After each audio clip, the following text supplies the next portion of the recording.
Hello everyone and welcome back to another video. Today we are back with another topic going over the offseason. We're going to be looking at every single NBA team's offseason situation, who they have in free agency and everything, and we're going to be doing one thing that every NBA team should look to add in the offseason.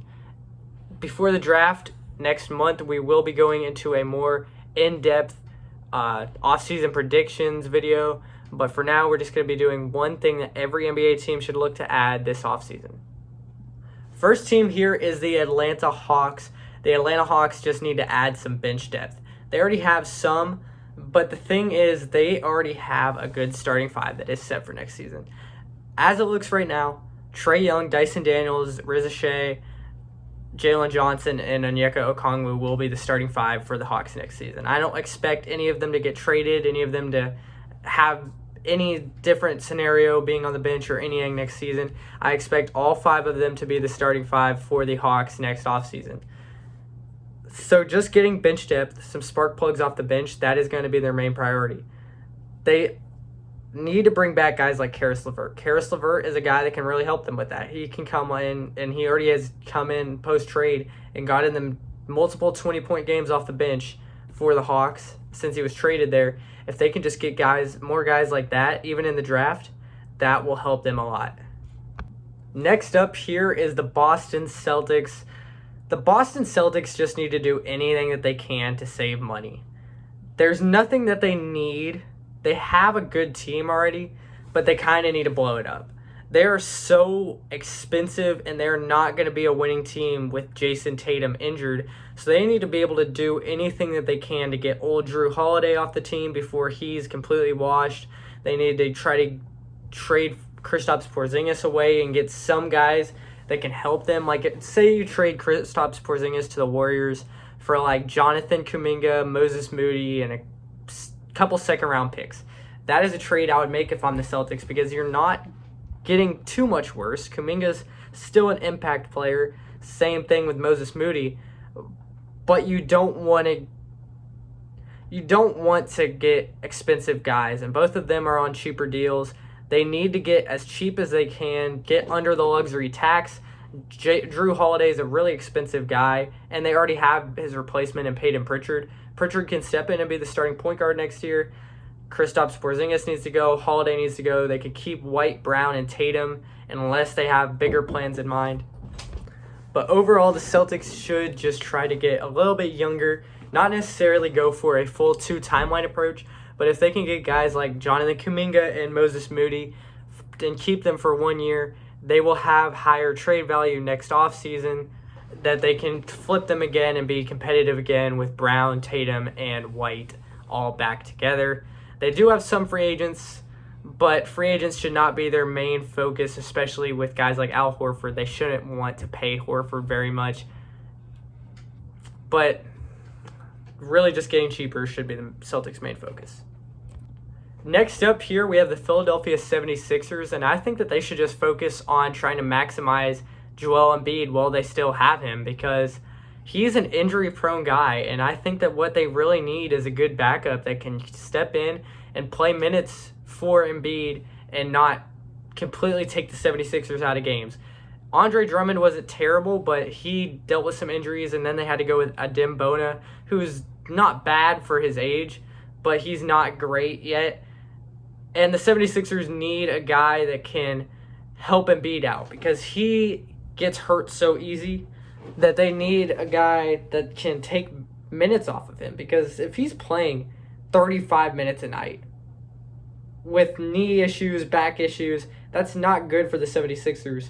And they need to try to prioritize him, because they could this might be the last season we see Joel Embiid in a 76ers uniform. If this team doesn't work out this year with George, Bailey, Maxey, or if they trade George and Bailey for like a Kevin Durant or a Devin Booker or anything like that, this team is going to get blown up, and Joel Embiid will be the first to go. So they need to try to win around Joel Embiid this season.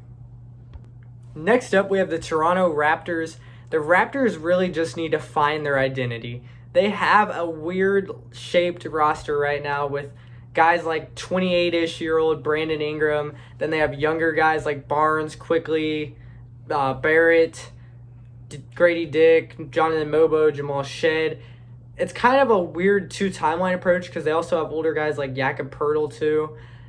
So I don't understand what they're really doing. They need to find what they want to do. If they want to go after another star or if they want to just develop another deep team kind of like what the Thunder have, because all of the guys on that team are guys that can contribute. Jamal Shed and Jonathan Mobo and Jamison Battle, all rookies last year that didn't even play that much because of how deep the Raptors team is. They need to decide if they want to keep a deeper team and keep those guys off the bench or if they want to package them in a trade for a star and go all in on this core of Grady Dick, Scotty Barnes, and Brandon Ingram. Maybe Ingram doesn't even stay, but the Raptors do have a lot of decision-making to make with this team this offseason. Next up, we have the Brooklyn Nets. They're a little bit of a harder team to decide what they need to do this offseason, but I think their main focus this offseason should just be bringing back the guys that they need to bring back, but also spending a little bit in the free agency pool. Because this isn't the best free agency class. This isn't a 2019 level free agency class, but there are some young guys that the Nets could go out and target that could really help them out and just get them maybe into a play-in spot next year. They don't need to be a top team in the East or even try to be a top team in the East. If they could just get some younger guys that could help them out of the free agency pool, I think it would really help them. And then bring back guys like Keon Johnson, guys like Zaire Williams, Cam Thomas.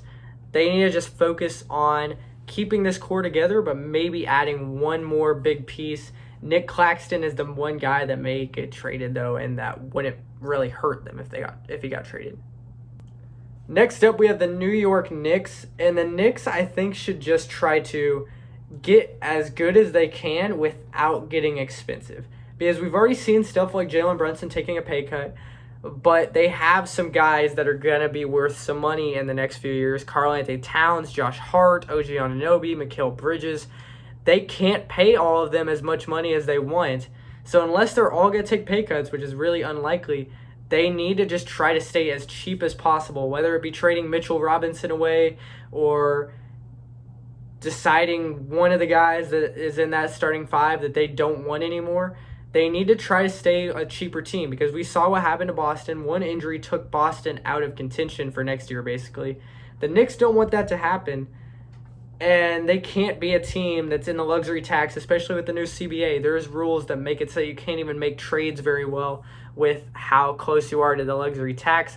They don't want to be in the Boston situation, but they need to stay really good to be able to get out of the Eastern Conference over teams like the Cavs next year. The Milwaukee Bucks are next. This answer is kind of a little bit cheating, but what the Bucks just need to do this offseason is try their best to keep Giannis happy, and if they can't keep Giannis happy, they need to blow it up. Because there's two different things that they could do this offseason. They could go into the free agency, and with Damian Lillard out for the season, they could bring in guys like Dennis Schroeder, bring back Gary Trent Jr., bring back Bobby Portis, maybe bring in like Clint Capella or bring back Brook Lopez. Just bring in a team that can get into the 5 or the 6 seed in a weak Eastern Conference next year, have Giannis carry, or they could blow it up completely and get assets for Giannis. I think that the best thing for the Bucks would be just being competitive next year, trying to get into the playoffs and avoiding the play-in, be a 6 or a 5 seed, and letting things go from there. They don't have too many more picks, but I think you try to keep Giannis around for at least one more season because he's a talent that Milwaukee's probably never going to have again, especially in such a small market. They aren't a great drafting team, so if they lose Giannis, that might be the last superstar they have for a while. I mean, just look at how long it was between when they had Kareem to Giannis. The only stars they had in that time was what? Like Michael Redd. I know I'm forgetting some people, but my point is they aren't going to have another superstar for a while, so they need to try to keep Giannis. Next up, we have the Cleveland Cavaliers. This is another team that needs to get cheaper. They are right up on the luxury tax. They've already shown signs that they are going to blow things up a little bit. I think the first thing that they need to do is trade away Jared Allen.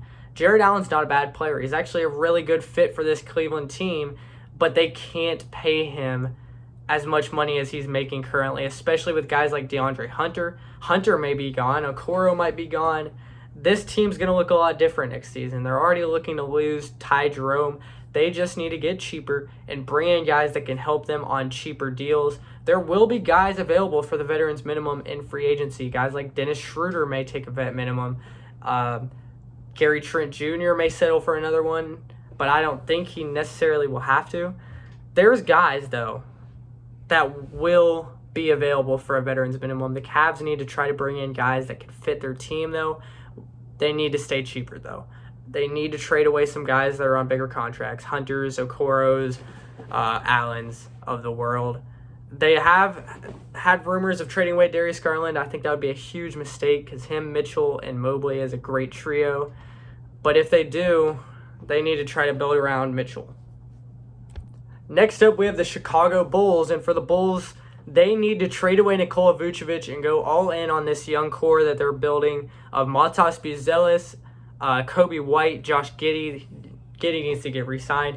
But if they trade Vucevic and finally go all in on the younger guys, I think that the Bulls can be better than whatever they're going to try to do if they keep Nikola Vucevic. Vucevic can get them some young guys. Like, say they trade him to, I don't even know who needs a big, but just say in a situation that they're not going to trade him to Phoenix, but if they traded him to Phoenix, they could probably get a first and Ryan Dunn. Ryan Dunn could immediately step in and help them. They just need to go in on this young core, maybe bring back Trey Jones, keep as many of these guys as you can, but then trade Vucevic away because this core, I think, is really special in Chicago. Next up, we have the Detroit Pistons. They need to go all in on this core that they have. They went pretty well in this season. They made it into the 6th seed. They did lose to the Knicks, but they weren't even at full strength. They were missing guys like Jaden Ivey. So I think if they can keep this core around, they need to try to re-sign all these guys, Malik Beasley, Tim Hardaway, Dennis Schroeder, Paul Reed. If they can keep this core, draft another good guy this offseason, I don't know, they don't have a first-round pick. But if they can keep this core, maybe bring in one more guy, like who's a good power forward or a good center. I have no idea, but they need to try to build around this core. Cade Cunningham, Jaden Ivey. I don't know who their small forward is.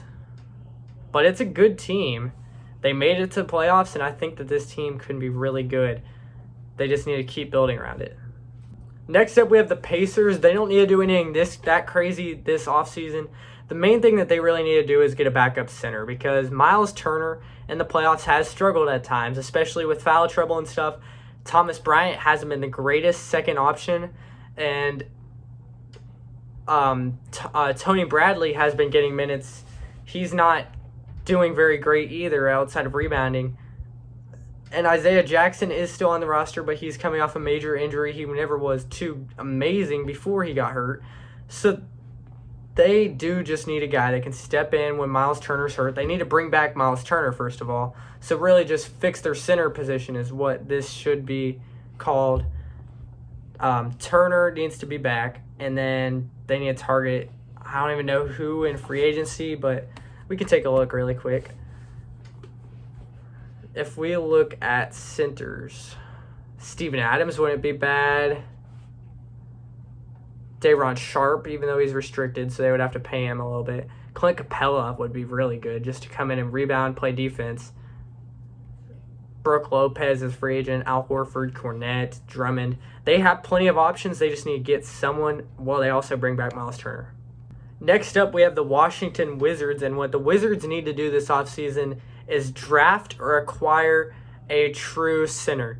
They don't really want to keep Alex Sarr playing at the 5 because he's not a true 5.